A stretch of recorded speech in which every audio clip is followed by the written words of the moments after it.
तो यही टपिक्र मो लेसनटा या देवी ଆପଣ ଏବେ ଯେ ମାର୍କ କରିଥିବେ କି ନାହିଁ ମୁଁ ଜାଣିନି, କିନ୍ତୁ ଯଦି ଦେଖିବେ ପ୍ରିଭିୟସ୍ ଭିଡ଼ିଓ ଗୁଡ଼ାକ ଆଉ ଥରେ ରେଫର୍ କରିଦେଲେ ଆପଣ ଦେଖିବେ ଯେ ମୁଁ ନର୍ମାଲି କ'ଣ କରୁଛି, ଯେହେତୁ ଆମର ଚାରିଟା ଆଙ୍ଗୁଠି ଅଛି ତ ମୁଁ ଏଇନେ ଏଇ ଗୋଟେ ବକ୍ସ ତିଆରି କରିଛି।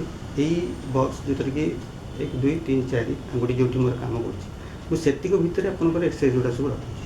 ତ ଗିଟାରଟାକୁ ଆପଣ ଯଦି ସେମିତି ଭାବରେ ମାନେ ଭାଗ କରିଦେବେ ତାହେଲେ ଆପଣଙ୍କୁ ପ୍ଲେଇଂଟା ବହୁତ କ'ଣ କହିପାରିବ ଇଜି ଆଣ୍ଡ ସିଷ୍ଟମେଟିକ୍ ହେଇଯିବ। ଫର୍ ଏକ୍ଜାମ୍ପଲ୍ ଯଦି ଏଇ ଜାଗାରେ ଆପଣଙ୍କର ଗୀତଟା ଅଛି, ଆପଣ ବା ଏଇ ଜାଗାରେ ବଜାଇବାକୁ ଚାହୁଁଛନ୍ତି, ତାହେଲେ ଆପଣ ଏଇ ଚାରିଟା ଫ୍ରେଟ୍ ଏଇ ଚାରିଟା ଆପଣଙ୍କର ଫ୍ରେଟ୍ ଭିତରେ ଆପଣ ଗୀତଟା ରଖିବାକୁ ଚେଷ୍ଟା କରିବେ ହାତଟାକୁ।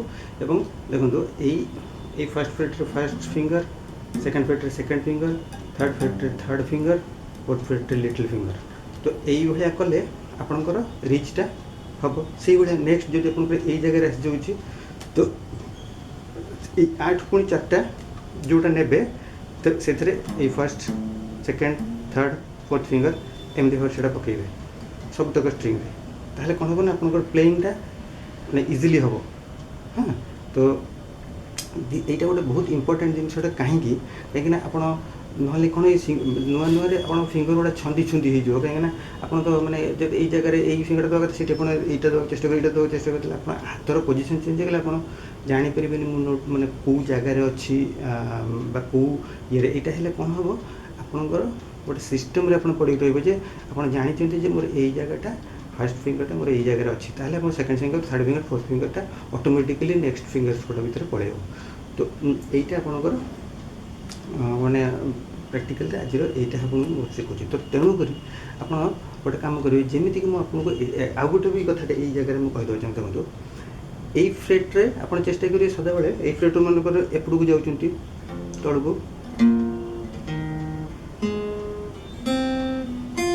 ତ ଏଇ ଫାର୍ଷ୍ଟ ଫ୍ରେଟ୍ରେ ଆପଣ ଏଇ ଆଙ୍ଗୁଠିଟା ହିଁ ୟୁଜ୍ କରିବାକୁ ଚେଷ୍ଟା କରିବେ ଫାର୍ଷ୍ଟ ଫିଙ୍ଗର। ଯେମିତି ସେକେଣ୍ଡ ଫ୍ରେଟ୍ରେ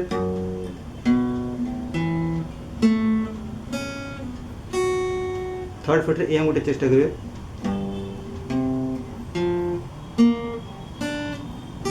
फोर्थ फ्रेट रे गोटे पके चेष्टा करेंगे।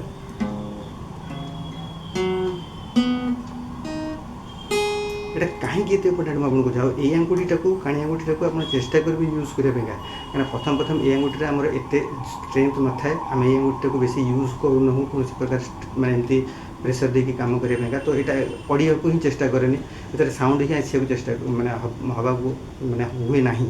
ତ ଆପଣ ଚେଷ୍ଟା କରିବେ এই ଆଙ୍ଗୁଠିଟାକୁ ଆଜ୍ ଗୁଡ୍ ଆଜ୍ ଏଇ 3ଟା ଆଙ୍ଗୁଠି ଭଳିଆ ଏଇ ଆଙ୍ଗୁଠିଟାକୁ ବି ଏକଦମ ସାଧାରଣ ଭାବରେ ୟୁଜ୍ କରିବା ପାଇଁକା।